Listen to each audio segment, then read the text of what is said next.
तीन बड़ी डेवलपमेंट हैं पहले खैबर पख्तूनख्वा से, वो आपको बताता हूँ, फिर बड़ी अहम खबरें हैं मुझे आपके साथ शेयर करनी है। सबसे पहले तो ये है कि सुहेल अफरीदी ने, वज़ीर आज़म पाकिस्तान ने एक इजलास बुलाया, उस इजलास में शिरकत से इनकार कर दिया। ये इजलास खैबर पख्तूनख्वा के हवाले से भी है, दहशतगर्दी के हवाले से और दीगर चीज़ों पर बात होनी थी।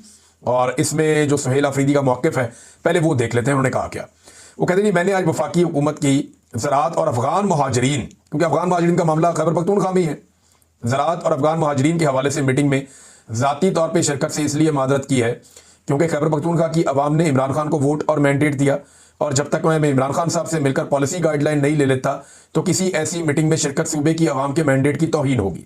मैं उम्मीद करता हूँ कि वफाकी हुकूमत जल्द अज जल्द इस मसले को हल करेगी और मुतल्लिका अथॉरिटीज़ को डायरेक्शन जारी करेगी ताकि मेरी अपने लीडर और पख्तूनख्वा की अवाम के मैंडेट के अमीन और नुमाइंदा इमरान खान से रेगुलर मुलाकात का इंतजाम किया जाए।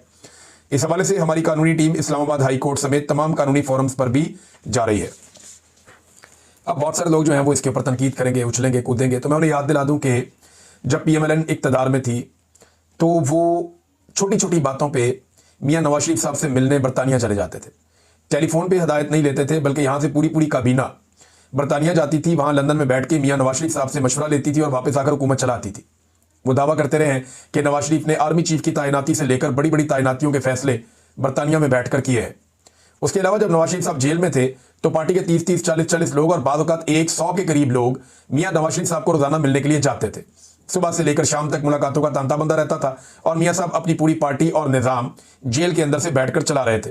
तो जब मियां नवाज शरीफ जो कि एक सजा याफ्ता मुजरिम थे, उनसे ये लिए जा सकते हैं मशवरे, तो इमरान खान जिन्हें पाकिस्तान की अवाम ने मैंडेट दिया है 2/3 अक्सरियत से ज़्यादा, उनसे मशवरा क्यों नहीं किया जा सकता? क्योंकि मैंडेट तो इमरान खान का फैसला उसने करना है कि अफगान पॉलिसी क्या होनी चाहिए।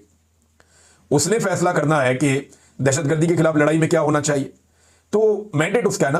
तो सुहेल अफरीदी ने कहा जी इमरान खान से मिलवाएं, वहां से मैं रहनुमाई लूंगा और फिर मैं आकर आपके सामने बैठूंगा। एक तो उन्होंने इनकार कर दिया। दूसरा, शहबाज शरीफ ने अभी तक जवाब ही नहीं दिया। उन्होंने कहा मैं पूछ के बताता हूं इमरान खान साहब से मुलाकात के बारे में, तो अभी तक शहबाज शरीफ साहब पूछ के वापस बता ही नहीं सके। एक और मुलाकात के लिए भी कोशिश की सुहेल अफरीदी ने कि चीफ जस्टिस से मुलाकात हो जाए, याया अफरीदी से। अब ये एक कबीले के लोग हैं, सुहेल अफरीदी और याया अफरीदी। तो सुहेल अफरीदी ने कहा कि याया अफरीदी से मिलकर कोशिश करते हैं, रब्ता किया इन्होंने। एडवोकेट जनरल खैबर पख्तूनख्वा का चीफ जस्टिस याया खान से रब्ता, इमरान खान से वजीर आला खैबर पख्तूनख्वा सुहेल अफरीदी की मुलाकात के लिए चीफ जस्टिस ऑफिस को खत लिखा गया है, जिसके बाद आज मुलाकात के लिए रब्ता किया गया। चीफ जस्टिस के स्टाफ ने बताया कि चीफ जस्टिस मसरूफ हैं, पूछ कर बताते हैं। या पूछ कर बताएगा, दोहराने वगैरह करते रहते हैं वो, लेकिन पूछ कर बताते हैं। एडवोकेट जनरल खैबर पख्तूनख्वा पूछ कर बताने के मुंतज़िर है। ये सारे पूछ के बता रहे हैं, जहां से ये पूछते हैं वो सारे ही जानते हैं कि कहां से बेचारे ये पूछ के आते हैं, इन्हें इजाजत मिलती है, कभी नहीं मिलती। तो ये पूरा मुल्क ही ऐसे चल रहा है कि जनाब उनसे पूछते हैं और फिर बताते हैं कि मुल्क कैसे चलाना है। हर बंदा उन्हीं की तरफ देख रहा है, एस्टेब्लिशमेंट की जानिब, कि वो क्या इशारा करते हैं या क्या बात बताते हैं। बहरहाल याया अफरीदी साहब से भी अब वो मिलना चाहते हैं। हाई कोर्ट के अंदर उन्होंने एक रिट भी दायर कर दी है इस्लामाबाद हाई कोर्ट में कि मेरी मुलाकात का बंदोबस्त किया जाए और तवातर के साथ मुलाकात करवाई जाए। जबकि जो नई काबीना की तश्कील है उसको रोक दिया गया है कि तब तक नई काबीना तश्कील नहीं दी जाएगी जब तक कि इमरान खान साहब की सुहेल अफरीदी से मुलाकात नहीं करवा दी जाती। इमरान खान साहब बताएंगे ना किसको लेना किसको नहीं लेना, और सुहेल अफरीदी साहब वो तमाम हकायक इमरान खान साहब के सामने रखेंगे जो गुज़िश्ता 2 साल से पाकिस्तान तहरीक इंसाफ पे होता चला आ रहा है। यानी फरवरी 2024 में तहरीक इंसाफ जीती थी, गंडापुर वज़ीर आला बन गया, तब से लेकर अब तक डेलिबरेटली सुहेल अफरीदी की, मीना खान अफरीदी की या शाहिद खटक साहब की, इनकी मुलाकातें नहीं करवाई गई इमरान खान साहब से, क्योंकि ये लोग इमरान खान साहब को जाकर कुछ हकायक बताना चाहते थे और इन्हें रोका गया। और अब इनमें से एक वज़ीर आला बन गया, तो अब ये चाहते हैं कि जाकर इनकी मुलाकात हो और ये हकायक इमरान खान साहब के सामने रखें ताकि उनकी रोशनी में इमरान खान साहब फैसला करें। तो नई काबीना की तश्कील भी रोक दी गई है। इससे पहले खबर चलवाई गई कोई एडवाइजरी कमेटी बनाई जाएगी जो निगरानी करेगी वज़ीर आला की, तो वो खबर तो जनाब हो गई कैंसिल, और जिन्होंने खबर दी उन्होंने ही वापस ले ली कि जनाब ऐसी कोई बात नहीं है। और इस पर रद्दमल भी दिया था सुहेल अफरीदी ने, कहा मैं वज़ीर आला हूं तो मैं बताऊंगा क्या करना है। तो बड़ा कॉन्फिडेंस शो किया, और ये कॉन्फिडेंस होना चाहिए कम से कम, जब आप वज़ीर आला की कुर्सी पे बैठ रहे हो तो इतना कॉन्फिडेंस तो होना चाहिए। एक और नाज़रीन, इमरान खान साहब का जो अपना ट्वीट है, वहां उनका स्टेटमेंट है, वो मैं आपके सामने रखना चाहता हूं। इसमें इमरान खान साहब ने एक नया काम किया। पहले तो उन्होंने सुहेल अफरीदी को मुबारकबाद दी और ISF का दरीना साथी है, तारीफ की उनकी, और उन्होंने कहा जी कि मैं उम्मीद करता हूं कि ये तहरीक इंसाफ के नजरिए के तहत ऐन मुताबिक इनकलाबी काम करेंगे। और अली अमीन गंडापुर को उन्होंने शाबाश दी कि ठीक है, अच्छे तरीके से इक्तदार को मुंतकिल किया उसने। फिर 4 बड़े वाकयात इमरान खान साहब कह रहे हैं 2 साल में हुए। एक 9 मई का, 26 नवंबर का, आज़ाद कश्मीर का और मुरीद के का। इन 4 वाकयात में कत्लेआम हुआ, 69 शहरियों को शहीद किया गया। अब 9 मई फॉल्स फ्लैग के हवाले से उन्होंने कहा जी मैं तो पहले से ही कह रहा हूं कि जुडिशियल कमीशन बनाया, इसके ऊपर तहकीकात करवाएं। बंदों को उठा के 10-10 साल जेलों में डाल दिया, सजाएं दे दी, और फौजी अदालतों ने भी सजाएं दे दी पकड़ के, जो पूरी दुनिया में नहीं होता। और साथ उन्होंने कहा हालांकि उस दिन 69 शहरियों को और पाकिस्तान तहरीक इंसाफ के सपोर्टर्स को गोलियों का निशाना बनाया गया था। यही वारदात 26 नवंबर को तहरीक इंसाफ के साथ हुई। तो इमरान खान साहब बहुत पहले से कह रहे हैं कि इनके ऊपर जुडिशियल कमीशन बनाया जाए ताकि मजलूमों को इंसाफ मिल सके और कत्लेआम के जिम्मेदारान को करार वाकई सजा दी जा सके। अब वो ये कहते हैं कि उसके बाद जनाब फिर ये कत्लेआम का सिलसिला शुरू हो गया, यानी अब जो आज़ाद कश्मीर में किया गया और फिर उसके बाद अब तहरीक लब्बैक के साथ हुआ। नमाज जुमा के बाद खैबर पख्तूनख्वा में हमारे तमाम कारकुनान और अवाम मुरीद के कत्लेआम के खिलाफ निकले। तो मैं आपको बताता हूँ कि खैबर पख्तूनख्वा में बड़ा तगड़ा एहतजाज हुआ, बहुत बड़े पैमाने पर एहतजाज हुआ। हर शहर के अंदर लोग निकले हैं। पंजाब के अंदर तो पूरा एक ऐसा लगता है कर्फ्यू लगा हुआ है। कई जगहों पे कारोबारी मराकज़ थोड़े बहुत बंद रहे, बाकी जगहों पे कई जगहों पे खुले रहे। एक मिक्स किस्म का रद्द-ए-अमल था, लेकिन जुमे वाले दिन जो पूरा का पूरा निज़ाम था उसको तैयार किया गया था। पुलिस वगैरह को सबको तैयार रखा गया था, सिक्योरिटी फोर्सेस को, कि जनाब कोई भी हंगामी सूरत पैदा हो सकती है जुमे वाले दिन। तो जुमे के दिन से डरे हुए हैं, तो जुम्मा तो अगला भी आएगा, उससे अगला भी आएगा, तो किसी भी दिन लावा फट सकता है। तो अभी जो हरकतें ये हुकूमत कर रही है, जो फसल बो रही है, वो इसको काटनी पड़ेगी। इमरान खान साहब ने कहा कि यार अब इसके ऊपर मुतालबा ये किया जाए कि चारों वाकयात के जुडिशियल कमीशन का क्याम होना चाहिए। आज मुल्क में सब कुछ आसिम लॉ के तहत हो रहा है। सारी अदालतें फौजी अदालतों में बदल चुकी हैं। जैसे फौजी अदालतों को चलाया जाता है वैसे ही आम अदालतों को भी चलाया जा रहा है। 26वीं गैर आईनी तरमीम के बाद अदालतों से इंसाफ की तवक्को खत्म हो चुकी है। मुल्क में लाकानूनियत है। जस्टिस अमीनुद्दीन खान, जस्टिस फायज ईसा, जज आमिर फारूक और जज डोगर, सबके पास हमारे केसेस और पटिशन गई, मगर कहीं से इंसाफ नहीं मिला। फिर आज इमरान खान साहब ने एक जो नया काम किया वो ये किया कि नॉर्मली वो इलेक्शन की धांधली और मैंडेट की चोरी के लिए, और याद रखिएगा ये एक ऐसा काम है जिसपे आर्टिकल 6 लगता है, तो इमरान खान साहब इसमें कादी फायद ईसा और सिकंदर सुल्तान राजा को जिम्मेदार ठहराते थे। लेकिन आज इमरान खान साहब ने इसमें पहला नाम आसिम मुनीर का लिया। वो ये कहते रहे हैं लेकिन बड़ा क्लैरिटी के साथ आज उसी लिस्ट में शामिल कर दिया कि आसिम मुनीर, कादी फायद ईसा और सिकंदर सुल्तान राजा ने हमारा मैंडेट चोरी करके फॉर्म 47 की नाअहल और नाजायज हुकूमत पाकिस्तान पर मुसल्लत की, जिनके पास पाकिस्तान को दरपेश मसाइल से निकलने का कोई रास्ता है, ना कोई विजन है, ना कोई एहलियत है। दहशतगर्दी, अमन अमान का क्याम, हर चीज इन्होंने जनाब, इनकी एहलियत ही नहीं है, बर्बादी हो गई। इमरान खान साहब बता रहे हैं। तो उन्होंने कहा तारीख से साबित है कि मिलिट्री डिक्टेटर का सिर्फ बंदूक के जोर पर हर चीज का हल निकालने का फार्मूला कभी भी देरपा और कामयाब साबित नहीं होता। अफगानिस्तान के साथ मसले का हल फौजी नहीं है, सियासी है। लिहाजा सियासतदानों की जिम्मेदारी है कि वो मामला फहमी से मुल्क में देरपा अमन का क्याम यकीनी बनाए। फॉर्म 47 की जाली हुकूमत का ना ही इस्तेहकाक है और ना ही अहलियत के वो क्याम अमन में मौसर किरदार अदा कर सके। हमारे दौर में दहशतगर्दी कम तरीन सतह पर आ गई थी। मुझे पैरोल पर रिहा किया जाए तो मैं अफगानिस्तान से तनाज़ात के हल और क़याम अमन के लिए अपना किरदार अदा कर सकता हूं। ये जनाब इमरान खान साहब का स्टेटमेंट है। इसमें एक ऑफर भी है। कई लोग कह रही इमरान खान साहब पैरोल पर रिहाई चाहते हैं, लेकिन आप ये देखें कि इसी अपने ट्वीट में उन्होंने आसिम मुनीर पर सख्त तरीन तनकीद भी की है। तो ये कोई डील की ऑफर नहीं है। For the sake of this country Imran Khan साहब कहते हैं कि मुल्क को बचाना है तो आपको अफगानिस्तान से बात करनी पड़ेगी। आपके अंदर ये काबिलियत क्योंकि नहीं है, लिहाजा मुझे मौका दें, मैं ये बात करता हूं, मुझे पैरोल के ऊपर आप बाहर निकालें तो मैं कर लेता हूं और ये मामला रिजॉल्व करता हूं। और ये कॉन्फिडेंस है इमरान खान में कि वो ये कर पाएंगे। लेकिन नवाज शरीफ रिहा हो गया, आजाद नहीं हुआ। एक जुमला अपनी मर्जी से नहीं बोल सकता है, वो अपनी मर्जी से आ जा नहीं सकता है। वो इमरान खान रिहा नहीं हुआ लेकिन आजाद है। जो दिल करता है वो कह देता है और जैसे दिल करता है वैसे वो रहता है। एक बड़ी अफसोसनाक नाजरीन खबर आ रही है और ये खबर सिक्योरिटी फोर्सेस के ऊपर एक अटैक हुआ है वजीरिस्तान में और बड़ा डेंजरस अटैक हुआ है। इस अटैक में रिपोर्ट किया जा रहा है अब तक की इतला के मुताबिक 7 फौजी एहलकार शहीद हो गए हैं, जबकि सीज फायर हुआ है। ये पाक अफगान बॉर्डर के करीब ये वाकया पेश आया वजीरिस्तान में। तो एक अनफॉर्चुनेट इंसिडेंट है और लगातार ऐसे वाकयात हो रहे हैं। जवानों की शहादत जो है वो किसी को भी काबिल कबूल नहीं होनी चाहिए और ये सिलसिला रुकना चाहिए। और ये सिलसिला तभी रुकेगा, आप लड़ाई कितनी देर करेंगे? पिछले 20 साल से आप लड़ ही रहे हैं दहशतगर्दों से। लगभग 25 साल हो गए आप दहशतगर्दों से लड़ रहे हैं। आप 25 साल और इनसे लड़ लें। आपने 14,000 ऑपरेशन कर दिए, आप इतने ही और कर दें। बड़े बड़े ऑपरेशन आपने दर्जन से ज्यादा कर दिए, आप इतने ही और कर दें तो क्या होगा? क्या अमन आ जाएगा? अगर माजी में आ गया था तो अब भी आ जाएगा। एक ही दफा अमन आया जब इमरान खान साहब का फार्मूला अपनाया गया कि अफगानिस्तान से बातचीत करो, पाकिस्तान में भी कोई रास्ता निकालो, कोई तरीकेकार इख्तियार करो, कबायली इलाके के लोगों को एतमाद में लो और सब मिलकर दहशतगर्दी के खिलाफ खड़े हो जाओ तो अमन आ जाएगा। ये कहा इमरान खान ने, बार बार कहा, लेकिन इस फार्मूले के ऊपर कोई जा नहीं रहा। ये पाकिस्तान के जर्नैलों ने ना बेड़ा गर्क किया पाकिस्तान का। ख्वाजा आसिफ ने अभी इतनी बड़ी गवाही दे दी। ख्वाजा आसिफ ने कहा कि जनरल फैद हमीद जो है इसने तहरीके तालिबान पाकिस्तान के सरबराह नूर वली महसूद को, अब ये आदमी पाकिस्तानियों का कत्लेआम करता है। आज पाकिस्तान का एक मतलूब आदमी है, इसके चक्कर में आप ड्रोन लिए फिरते हैं, कभी अफगानिस्तान में, कभी जेट तैयारे। अब ख्वाजा आसिफ कहता है कि जनरल फैज ने टीटीपी के सरबराह नूर वली महसूद को बुलेट प्रूफ गाड़ी तोहफे में दी। अंदाजा करें आप। और दहशतगर्दों को पाकिस्तान वापस लाकर बसाने का जो फार्मूला है वो भी जनरल फैज का, जनरल बाजवा का और जनरल नदीम अंजुम का था। और ये रल के ये कार्रवाई डाल रहे थे और ये दहशतगर्दों को पाकिस्तान में लेकर आए।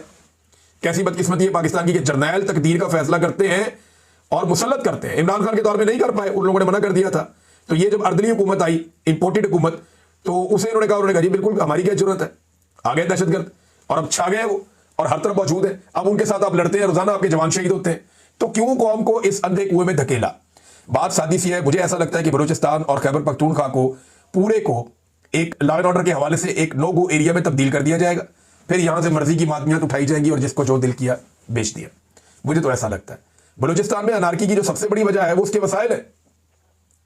बलूचिस्तान में जो लॉलेसनेस है या बलूचिस्तान जो एक नो गो एरिया बना हुआ है उसकी सबसे बड़ी वजह क्या है? वहां पे जो मादनी वसाइल है। और खैबर पख्तूनख्वा में भी उन इलाकों में ज्यादा बदअमनी है जहां पे मादनी वसाइल ज्यादा है। तो ये बड़ी बदकिस्मती है पाकिस्तान की। नाज़रीन, कुछ स्टेटमेंट है जो माजी में इन लीडर्स ने दिए हुए हैं, ख्वाजा आसिफ ने और बाकी वज़रा ने, वो अब इनके गले पड़ गए उनके अपने स्टेटमेंट्स। मैं इनमें से ना कुछ आपके सामने रखता हूँ, ये आप देखें कितना इंटरेस्टिंग है। ये जनाब ख्वाजा आसिफ को अगर आप पहले सुने तो मैं इनका स्टेटमेंट आपको सुनाता हूँ। आज ये कह रहे हैं कि पीटीआई फौज की क़यादत के खिलाफ बयान देती है, लेकिन माजी में ख्वाजा आसिफ का अपना स्टेटमेंट है, आज बड़ा वायरल हुआ हुआ है। बात तो उनकी ठीक है, काम तो वही हो रहा है। ख्वाजा आसिफ ने उस दौर में जो बात की थी, लेकिन जरा सुने आप। ये असला जो हमने अपनी दफाई अफवाज को दिया हुआ है, ये हमने हिंदुस्तान के आगे उनको लड़ने के लिए दिया था। यहाँ जो F-16 मांगे जा रहे हैं $5 अरब के बस, क्या इससे बलूचिस्तान पे बमबारी होगी, वजीरिस्तान पे बमबारी होगी, या सिंध में बमबारी होगी, या पंजाब पे बमबारी होगी? क्योंकि आज तक तारीख में हमारे हुक्मरानों ने कोई जंग नहीं जीती और जो भी जंग लड़ी उसकी इब्तिदा हमारे हुक्मरानों ने की। ये लम्हा फिक्रिया है। हाँ जी नाज़रीन, ये ख्वाजा आसिफ साहब फरमा रहे हैं इस हवाले से। एक अता तारड़ का भी क्लिप बड़ा वायरल हुआ। अता तारड़ जो है ये कुछ अर्सा पहले का क्लिप है, जब तहरीके इंसाफ के ऊपर गोली चलाई मौजूदा रजीम ने 26 नवंबर को। उसके बाद इन्होंने कहा जी आपने बंदे मार दिए ने हत्ते। तो अता तारड़ क्या कह रहा था, जरा ये सुने। आप गोलियों की बात करते हैं, टीएलपी के धरने के ऊपर, तरीके लबैक के धरने के ऊपर जो गोलियां चलाई और उन्होंने जो लाशें उठाई, आपने आज तक माजरत की, ताज़ियत की। अच्छा जी, ये कह रहे हैं जी तहरीके इंसाफ के ऊपर इल्जाम लगा रहे हैं। हामिद मीर साहब ने भी एक क्लिप पोस्ट किया जिसमें इमरान खान साहब यूज ऑफ फोर्स की बात कर रहे हैं, लेकिन याद रहे कि वहां जजों की गर्दनें काटने की बात हुई थी कि इनकी गर्दनें उतार दी जाएंगी। कोई इसराइल के खिलाफ एहतजाज करने नहीं निकला था। और दूसरा यह है कि वहां कोई इस तरीके से घेर के लोगों को अंधाधुंध गोलियां नहीं मार दी गई थी। कोई ये तरीकाकार अडॉप्ट नहीं किया गया था। बड़े मुज़ाकरात हुए थे और मामले का हल भी निकाला गया था। और बाद में मुझे ये बताएं कि जब तहरीके इंसाफ के दौर में तहरीके लब्बैक के खिलाफ कार्रवाई हुई तो इनको वापस मैदान में कौन लेकर आया? इनको रीलॉन्च किसने किया, ये पता है आपको? ये मैं आपको बताता हूं। तहरीके लब्बैक को रीलॉन्च किया था पाकिस्तान की मिलिट्री एस्टेब्लिशमेंट ने, पाकिस्तान तहरीके इंसाफ को दबाने के लिए। और इनके सोशल मीडिया पे दबाव डाला जाता था कि आप इमरान खान को गालियां दें और इमरान खान की मुखालफत करें। और आज वही पाकिस्तान तहरीके इंसाफ अकेली तनह तना खड़ी है तहरीके लब्बैक के साथ जो जुल्म और बर्बरियत हुई उसके खिलाफ। मुझे तहरीके लब्बैक से कोई हमदर्दी नहीं है, मुझे हमदर्दी है बेचारे निहत्ते मासूम लोग यार, उनको गोलियों से बूंदियां पकड़ के। वो कोई अपने घर का वाहिद कफील है। भैया आपने जो करना है कानून के दायरे में रहकर करें। इस तरह अगर आप तहरीके लब्बैक, बहुत सारे लिबरल कह रहे हैं तहरीके लब्बैक देना ठीक हो गया, भाई ये ठीक हुआ तो फिर बलोचों के साथ भी ठीक हो रहा है, फिर कबायलियों के साथ भी ठीक हो रहा है, फिर जो जिस जिसको रियासत मार रही है ठीक कर रही है, कश्मीरियों के साथ भी ठीक कर रही है, फिर पीटीआई के साथ भी ठीक कर रही है, कल किसी और को मारेगी वो भी ठीक करेगी। फिर तो आप सबको ही जायज करार देते। भाई जो करना है कानून और आइन के मुताबिक आप करेंगे तभी वो ठीक होगा। मावरा अदालत आप किसी का कत्ल नहीं कर सकते, इसकी गुंजाइश नहीं होनी चाहिए। पंजाब में तहरीके लब्बैक पर पाबंदी काबीना से मंजूरी दे दी गई और वफाक को भिजवा दिया गया कि इनके ऊपर पाबंदी लगा दी जाए। 5000 से ज्यादा गिरफ्तारियां अब तक हो चुकी हैं और 40 मसाजिद औकाफ के हवाले कर दी गई हैं। वो अपील में जा सकते हैं तहरीके लब्बैक के लोग कि जनाब हमारी अपील है कि हमारी मसाजिद जो हैं वो वापस दी जाएं और जो हम पर पाबंदी लगाई जा रही है ये खत्म की जाए। लापता हुई है क़यादत तहरीके लब्बैक की, अभी तक कोई पटिशन नहीं आई, ना फैमिली की जानिब से ना पार्टी की जानिब से। कोई पता नहीं कि तहरीके लब्बैक की क़यादत कहाँ है। कभी इम्कान ये है कि वो एजेंसियों की हिरासत में है, जो कभी इम्कान है। नाज़रीन, तहरीके लब्बैक ने अपनी लाशों के हुसूल के लिए कि जनाब उनका तदफीन करनी है, लाहौर हाई कोर्ट का दरवाज़ा खटखटाया। तो लाहौर हाई कोर्ट से ये मैं शाकिर रहमान साहब की खबर पढ़ रहा था, वो लिखते हैं कि उन्हें 6 दिन बाद की तारीख दे दी गई। मैं और कुछ नहीं कहना चाहता, सिर्फ जो जज है ना उसको एक बात कहना चाहता हूँ कि जज साहब आप मर जाएं या आपका कोई प्यारा मर जाए, आपके घर से कोई मर जाए, अल्लाह करे सारे सलामत रहे, लेकिन फर्ज करें मर जाए, आपको जो बहुत प्यारा लगता है, आप मर जाए, आपकी बीवी मर जाए, आपका कोई बच्चा मर जाए या आपका कोई बड़ा मर जाए, तो आप 10 दिन तक उसकी लाश रखेंगे दफनाने के लिए? वो 10 दिन बाद आप करेंगे, 10 दिन बाद इसकी लाश दफना देते हैं। वो 4 दिन पहले हो गए हैं, 6 दिन आपने मजीद दे दिए तारीख के। और भैया आपको तो चाहिए था कि आप उसी वक्त कहते कि भाई लाशें नहीं दे रहे, अभी आओ फौरन सारे पहुंचो यहाँ पे, इनकी लाशें इनको वापस करो ताकि ये दफनाएं। आज जवाब मांगना चाहिए था जज साहब आपको। अब फर्ज करें आप फौत हो जाते हैं और आपके मरने के बाद आपकी औलाद कहती है हम अपने बाप को 10 दिन के बाद दफनाएंगे, तो फिर कोई अल्लाह से डरे यार, कोई निज़ाम कुदरत से डरे आप। और ये चीजें वापस आ जाती होती है, मैंने अपनी जिंदगी में देखी हैं कि ये अजाब बन के चीजें वापस आ जाती हैं आपके ऊपर और आपके खानदान के ऊपर। मैंने बेशुमार लोगों को तड़पते और तरसते हुए और परेशान होते हुए देखा है। इसका जवाब आपको देना पड़ता है। हद हो गई है ना इंसाफी की। वो आए जनाब लाशें दे दें और ये 6 दिन बाद आना, फिर गल करांगे। ये जनाब एक तारीख मिल गई है, ये खबर मैंने पढ़ी, शाकिर अवान साहब ने रिपोर्ट की है ट्विटर पे, वहां से मैंने देखी, मुझे बड़ी तकलीफ हुई। तहरीक बैक के चक्कर में नाज़रीन पाकिस्तान तहरीक इंसाफ के बंदे भी उठाना शुरू कर दिए हैं और वो भी नजर आ रहा है। विहाड़ी से मुजम्मल हुसैन साहब को उठा लिया गया और भी कुछ जगह से रिपोर्ट हो रहा है। और कश्मीर के मामला को रिपोर्ट करने वाले सहाफियों के अकाउंट्स अब बंद किए जा रहे हैं। आप अंदाजा करें, ये पाकिस्तान में इस वक्त रूल ऑफ लॉ है, यानी जो लोग कश्मीर के मामला को रिपोर्ट करते हैं सहाफी, उनके नाज़रीन अकाउंट्स बंद किए जा रहे हैं कि उनका काम पसंद नहीं है। ख्वाजा काशिफ मीर के तमाम बैंक अकाउंट्स फ्रीज और बैरूनी सफर पर पाबंदी लगा दी गई है, यानी आप अंदाजा करें। और दीगर कुछ और सहाफियों के साथ भी यही हरकत की जा रही है। तो आज़ाद कश्मीर में इंसाफ देना तो बड़ी दूर की बात है, सिर्फ चंद वज़रा ने इस्तीफे दिए, बाकी मुतालबात वहीं पड़े हुए हैं। अब देखते हैं कि जो कश्मीर की ज्वाइंट एक्शन कमेटी है वो अगला एक्शन क्या लेती है। एक और बड़ी इंटरेस्टिंग खबर है, डोनाल्ड ट्रंप ने कहा कि सऊदी अरब जल्द अब्राहम अकॉर्ड में शामिल होगा, यानी वो इसराइल को तस्लीम कर लेगा। और उसने कहा जब वो कर लेगा तो फिर सारे कर लेंगे, यानी इंडोनेशिया पाकिस्तान सब कर लेंगे।